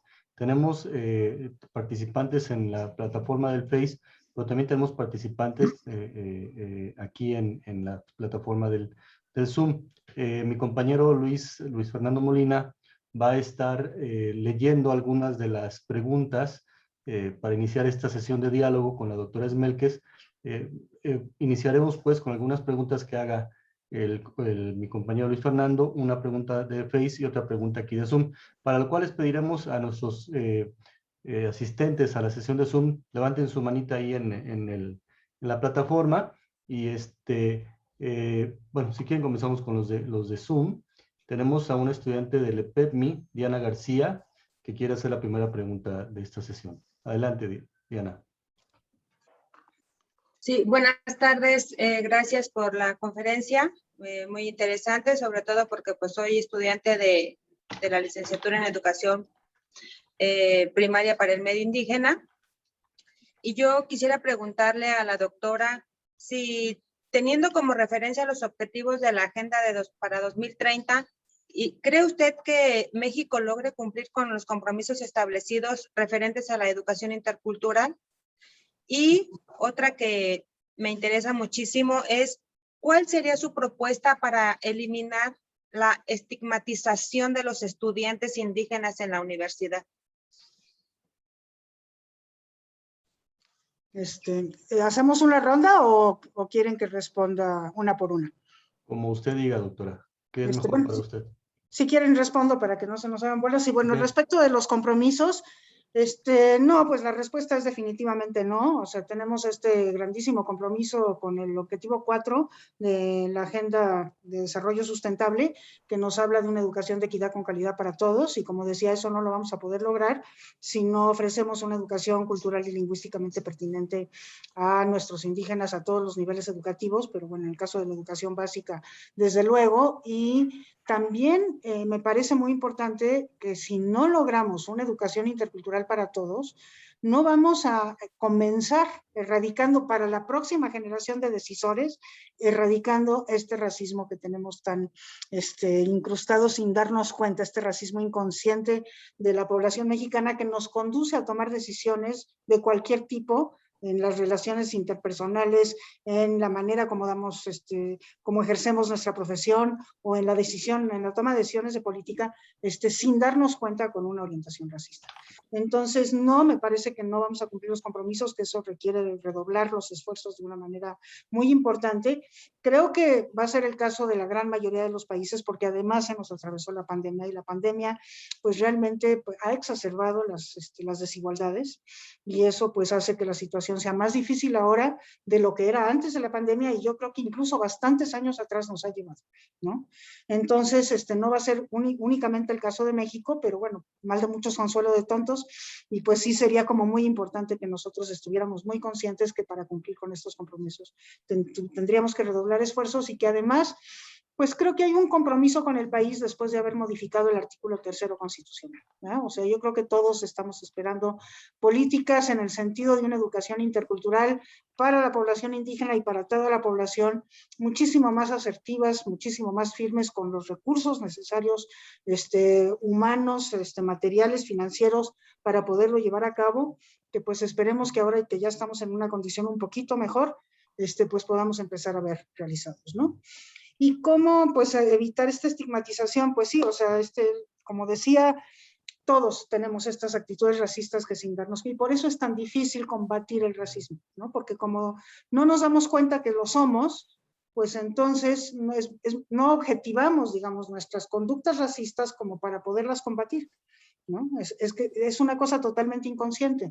Y eso solamente se logra a través de una educación sistemática y pedagógicamente dosificada para ser intercultural, que pase por estos 3 pasos que yo ya señalaba, ¿no? Vamos conociendo primero, y no conocer desde el punto de vista memorístico, ¿no? Sino vamos conociendo las maravillas que nos da la diversidad, las maravillas de conocimiento, las cosas tan, y que no es el folclore, no es aquello que se queda en la superficie, aunque el folclore es una manifestación de lo profundo, pero hay que trascender el folclore para llegar a lo profundo, ¿no? Entonces, por poner un ejemplo, las comunidades indígenas, cuando tienen que tomar una decisión en asamblea, lo que buscan es el consenso, ¿no? Entonces, ¿qué implica el consenso?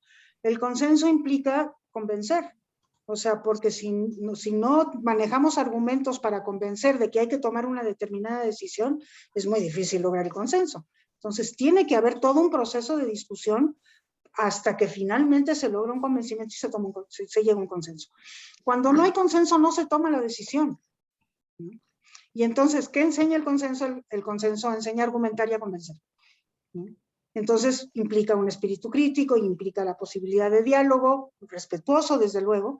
Entonces, en las comunidades indígenas, por ejemplo, lo que vemos es una de dos cosas, o que las comunidades están hable y hable todas al mismo tiempo, hasta que poco a poco se van callando las voces, se van callando y ya nada más prevalece una, y esa una es la voz del consenso, porque ya todos cuando estuvieron discutiendo y ya llegaron a un acuerdo, pues ya se callan, o al revés, ¿verdad? O sea, cuando todo mundo empieza a hablar y todo mundo manifiesta que está de acuerdo, depende de la cultura, que está de acuerdo con algo, ¿no? Y entonces, decía Carlos Lenkeldorf, que estudiaba a los tojolabales, que él cuando primero llegó a una asamblea oía hablar de tic, tic, tic, tic, y tic en tojolabal quiere decir nosotros.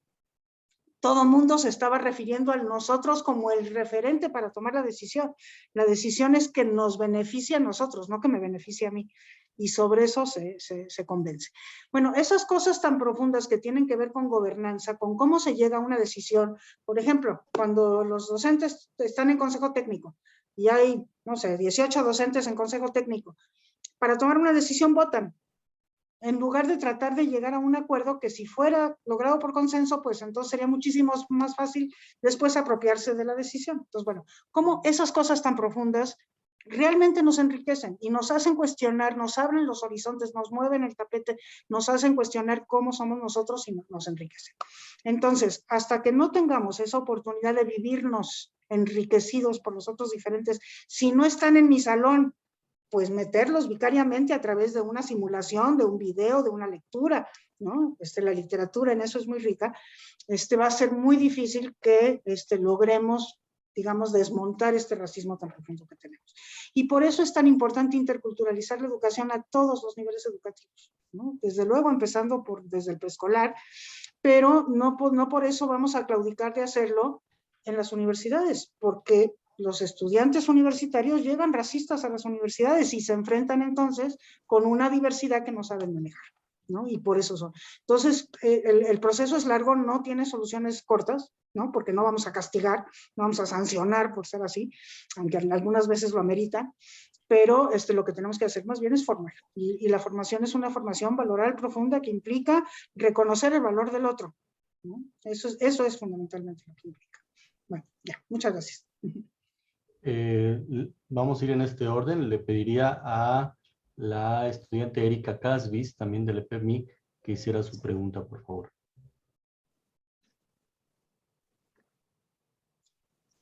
Sí, gracias. Bueno, yo estoy aquí en la licenciatura de Educación Primaria para el medio indígena en UPN Cuernavaca. Estoy de acuerdo con usted cuando menciona que la interculturalidad debe de ser para todos, no solo para docentes de educación indígena, sino también para maestros regulares y para población en general. Mis preguntas son, ¿cómo construir una identidad cultural bajo el respeto y tolerancia? ¿Y cómo lograr que los formadores académicos se comprometan en la formación de maestros indígenas? Gracias. Sí, bueno, la primera pregunta pues tiene muchísimo que ver con lo que ya he dicho y yo le añadiría a eso un elemento yo creo que muy importante. Cuando tenemos grupos diversos, como en su caso, ¿no? Porque están en el EPEPMI y tienen entonces representantes de diversas culturas, también de la cultura hegemónica, el profesor probablemente represente, sea un miembro de la cultura hegemónica. Una de las cosas que ayuda muchísimo a poder lograr estos tres pasos de conocer, respetar y valorar es la participación, es la educación activa que le da protagonismo a todos los participantes en el hecho educativo y le permite a cada uno de ellos expresar culturalmente, o sea, expresarse y, bueno, al expresarse, pues expresar lo que son. Y si son diversos culturalmente, pues ahí emergerá esa diversidad y por lo mismo la posibilidad de este diálogo entre saberes y formas de conocer que es tan necesario, ¿no? Entonces, yo digo que para que una educación sea intercultural, necesariamente tiene que ser participativa, le tiene que dar protagonismo a los alumnos, tiene que permitir, por otro lado, este clima de certeza y de seguridad, de que si hablo no se van a burlar de mí, ¿no? O sea, me van a dejar expresarme y entonces van a poder escuchar esta riqueza que traigo yo conmigo. Y entonces, bueno, me parece que un ingrediente muy importante, además de todos los otros que ya mencioné, es esta necesidad de que todas nuestras actividades educativas en todos nuestros salones tengamos pues esta posibilidad de una educación en donde todos seamos protagonistas de nuestro propio aprendizaje, que eso exige una participación y la participación exige la expresión, pero la expresión desde lo que somos, no desde lo que otros quisiéramos que fuéramos, ¿no? Sino tal cual desde lo que somos, de tal manera que este diálogo intercultural se pueda dar. Entonces, el espacio de aula es el sitio en donde se tiene que vivir el diálogo intercultural, y el diálogo intercultural es el que nos conduce al aprecio y al respeto y al aprecio. Entonces, pues tiene mucho que ver con una pedagogía que respete a las personas y que por lo mismo les dé esta seguridad en la expresión y esta posibilidad de participar y de ser protagonistas de su propio aprendizaje. Eso sería. Bien, nuestro compañero y profesor, el doctor Jaime, quiere hacer una pregunta. Adelante. Mejía, Jaime Mejía. Sí, muy amable, doctora. Excelente su conferencia y muy ameno también el diálogo que está sosteniendo con nosotros. Yo le quiero preguntar, bueno, me pareció bien interesante, muy completa, porque trató antecedentes, las referencias, la formación de docentes y las conclusiones. Me pareció muy completa su conferencia. Quiero preguntarle lo siguiente, doctora. ¿Qué tan interculturales son las universidades, según esto, interculturales? ¿El modelo realmente, según usted, resolvería en gran medida los problemas de tan complejos que usted expuso? Mire, yo creo que la respuesta que yo le daría es que las universidades interculturales son muy diversas, ¿no? O sea, a mí me tocó fundarlas, 9 de las 12 que en este momento existen, y cuando se fundaron con esa, digamos, con esa intención, ¿no? De que realmente fueran predominantemente para indígenas, no solamente para indígenas, de tal manera que realmente fueran un espacio de intercambio cultural y de diálogo epistemológico, ¿no? Entonces, fueran un espacio en donde se investigaran las lenguas y las culturas y se fortaleciera el conocimiento que se tiene de ellas, con la participación de los estudiantes. Esta investigación tenía que ser participativa y con la participación de las comunidades, de manera que, bueno, pues se adquiriera también este orgullo de la propia identidad. Y pues yo le puedo decir que en términos generales tenemos algunas indicaciones de que algunas universidades van caminando hacia allá, y otras que no, o otras que tuvieron momentos en el que sí, después decayeron porque tuvieron un rector racista que no creía en eso, y entonces, por ejemplo, hay un caso de algún rector que decidió que no entraban indígenas en una determinada generación, cuando era para indígenas totalmente, por eso estaban en zonas indígenas, y bueno, yo creo que hay otras que lo han logrado extremadamente bien, ¿no? O sea, por ejemplo, pongo como ejemplo la Universidad Maya de Quintana Roo, que ha podido educar a personas desde lo propio, desde la cultura maya de manera muy intensa, que hacen muchísima investigación sobre lo maya y que desde ahí participan en cuestiones nacionales e internacionales en igualdad de condiciones, en esta igualdad de relación. Han sido objeto de muchísimos premios, ¿no? A nivel tanto nacional como internacional. Lo mismo pasa con la de Tabasco, ¿no?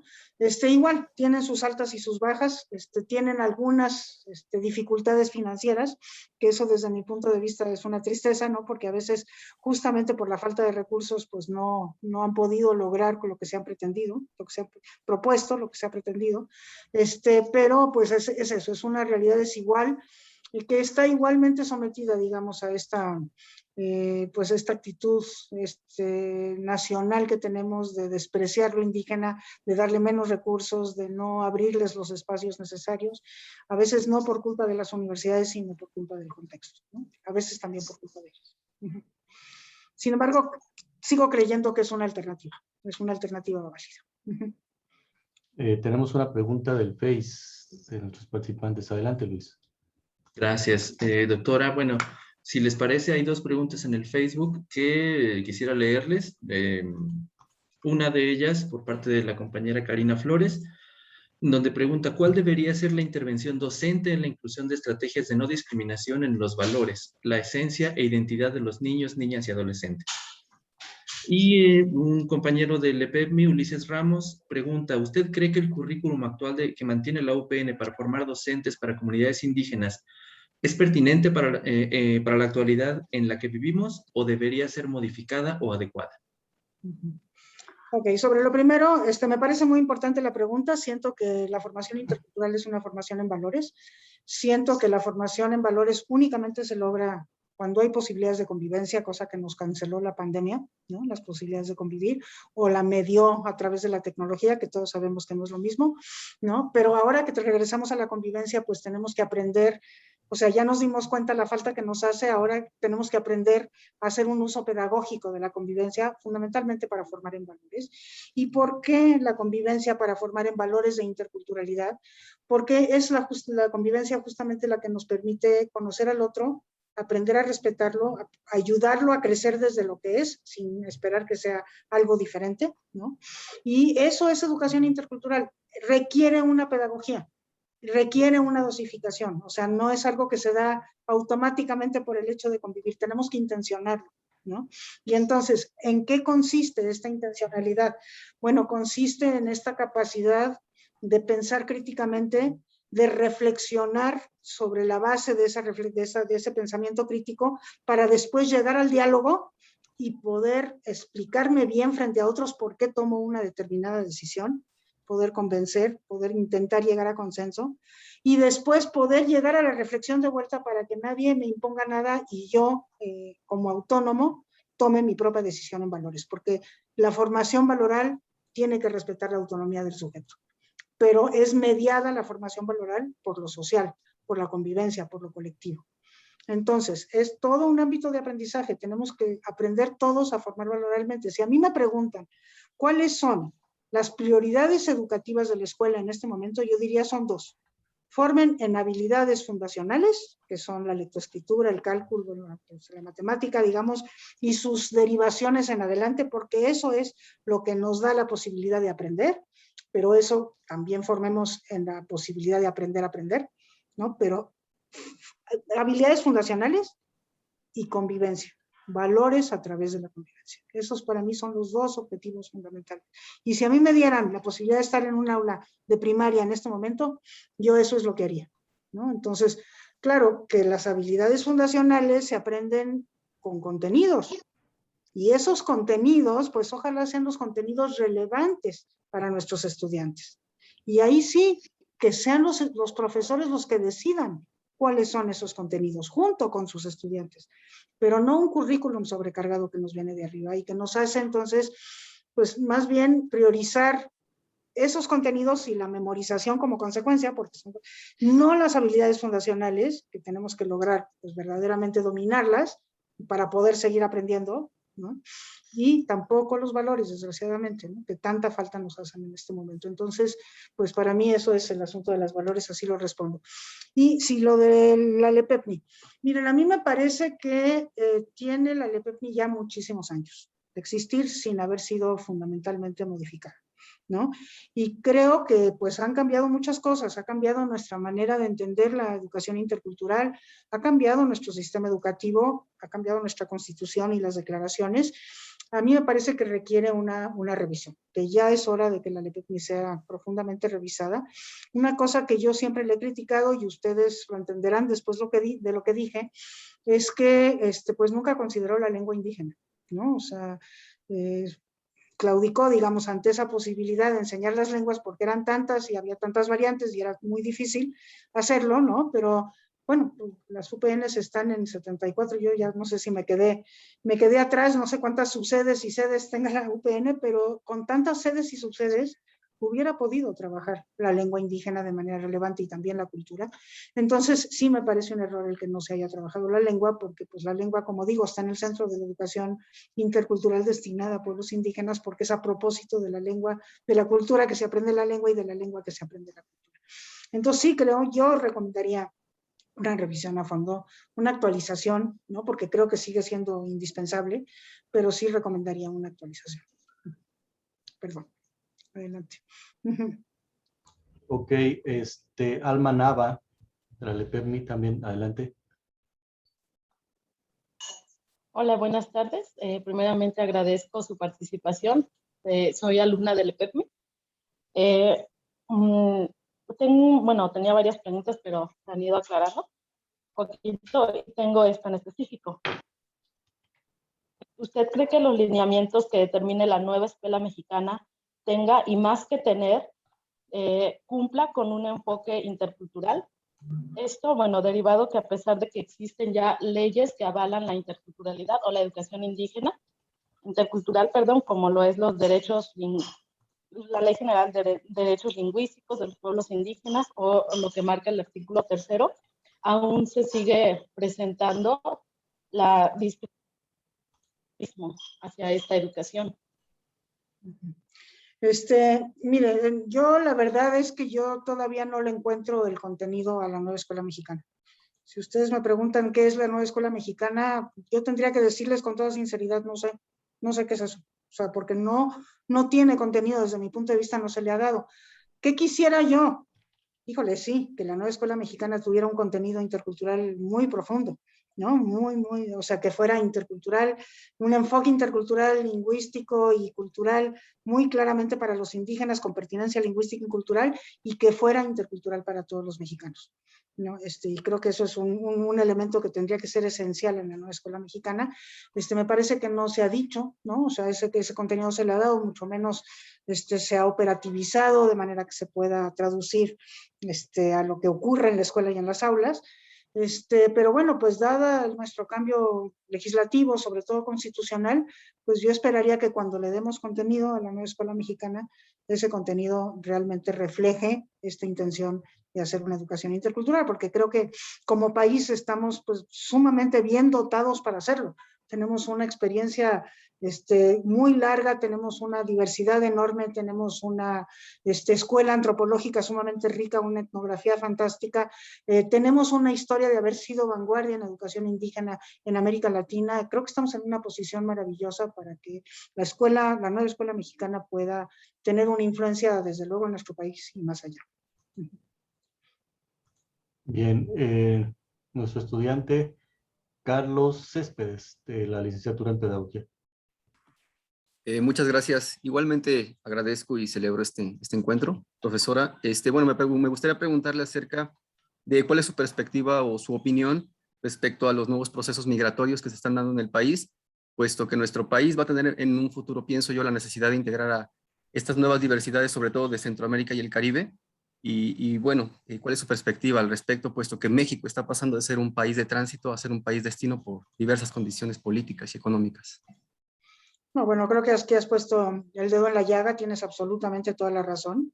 De hecho, ya se está hablando, el otro día leía de la necesidad de tener una Secretaría de la Migración, porque vamos a tener que recibir a estos migrantes, y estos migrantes van a formar parte de nosotros, y la única manera de poderlos recibir adecuadamente, sin estigmatizaciones, sin discriminaciones, incorporándolos a nuestra vida desde lo que ellos son, y no desde lo que quisiéramos que fueran, no desde una perspectiva asimilacionista, es la educación intercultural, ¿no?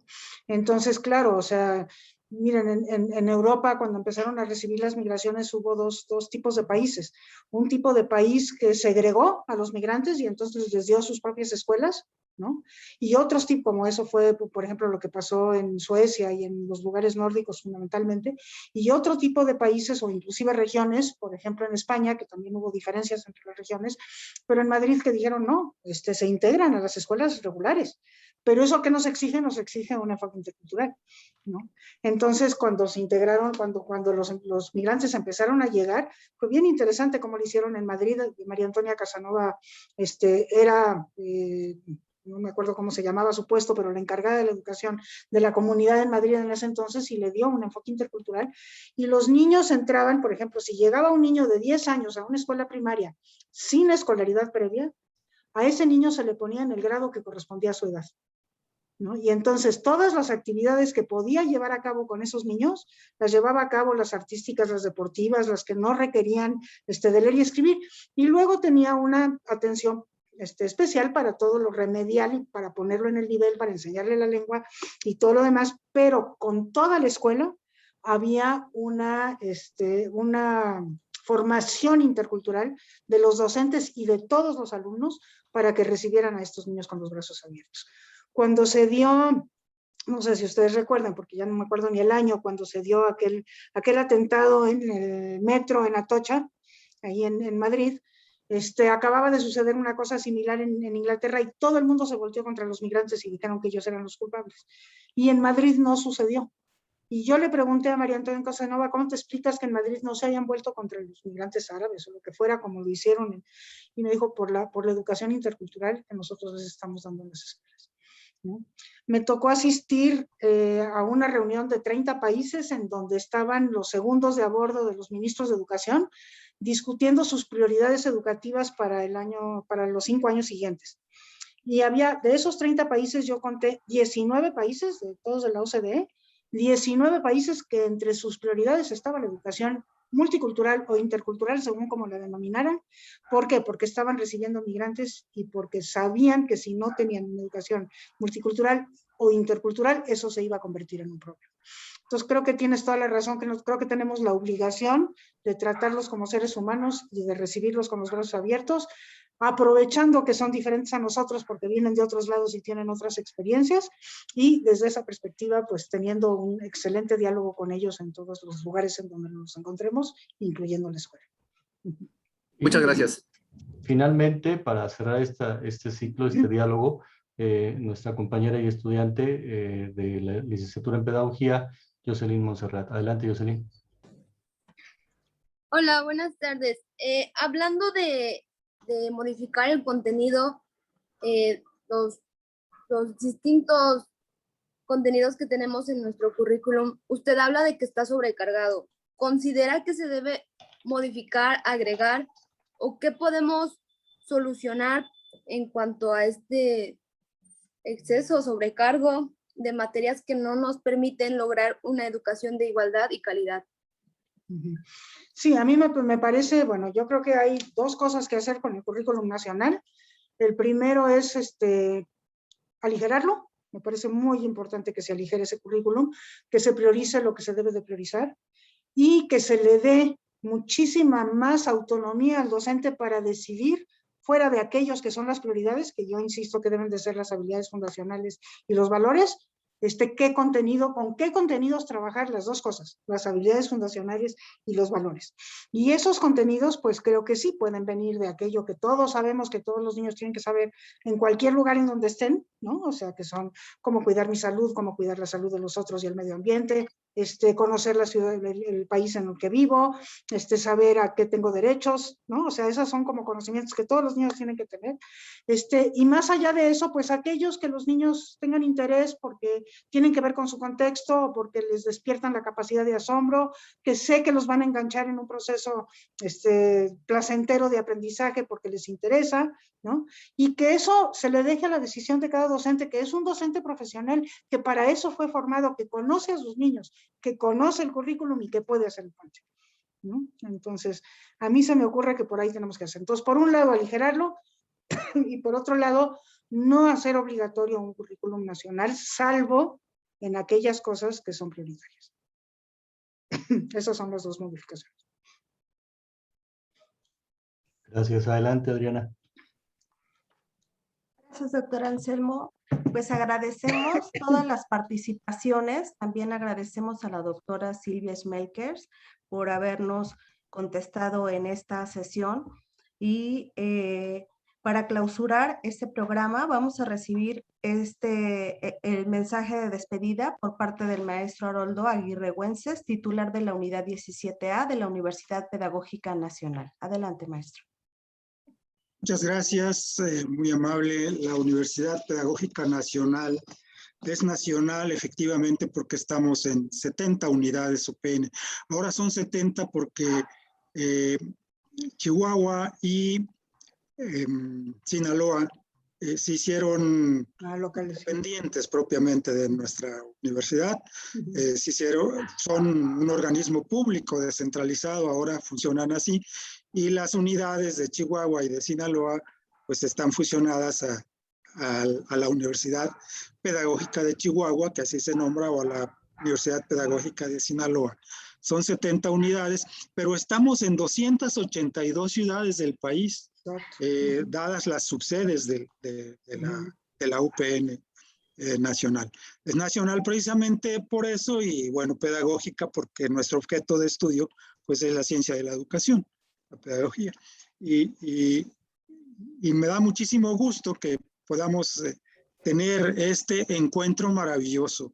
Yo estoy sumamente contento por los resultados de esta conferencia, por el diálogo final que se dio también tan rico. Qué bueno, le agradezco, doctora Silvia Smelques, esta oportunidad que nos da de reflexionar sobre estas palabras, multiculturalismo y interculturalismo. Las diferencias, la posibilidad de caminar hacia una multiculturalidad, a una interculturalidad, perdón, más que a una multiculturalidad, una interculturalidad. Caminemos por ahí, pues. Les agradezco mucho a todas y a todos que se hayan conectado. Qué bueno que en Xochitlahuaca está viendo esa posibilidad de este nuevo enfoque de la multiculturalidad. Allá estuvo nuestra compañera Hani 10 años. Hani Jordá, claro. estuvo allá en Xochitlahuaca, trabajando muy entusiastamente estos temas. Y bueno, pues gracias, un abrazo a todas y a todos. No quiero extenderme más. Estaremos en contacto, sin duda alguna, más allá de esta fecha, para que podamos seguir este diálogo con todas y todos ustedes. Muchas gracias. Muchas gracias. Les agradezco muchísimo esta oportunidad de haber compartido con ustedes y muchísimo sus participaciones. La verdad es que me encanta que haya despertado tantas inquietudes y tantos valiosísimos comentarios. Muchas gracias por todo. Hasta la próxima. Gracias. Gracias. Doctora, si es posible que nos espera unos minutos para pasar a una salita. Y claro, los invitamos a los demás para la próxima conferencia, la última de este ciclo de conferencias, que sería el próximo jueves 18, en 2 jueves más, 18 de noviembre, con la doctora Teresa Garduño, quien nos va a disertar sobre las tendencias de la pedagogía en las situaciones emergentes hoy en día. Así que los esperamos el próximo jueves a la misma hora, no, va a ser un poquito antes, a las 11. Ya les mandaremos a todos el cartel y las invitaciones.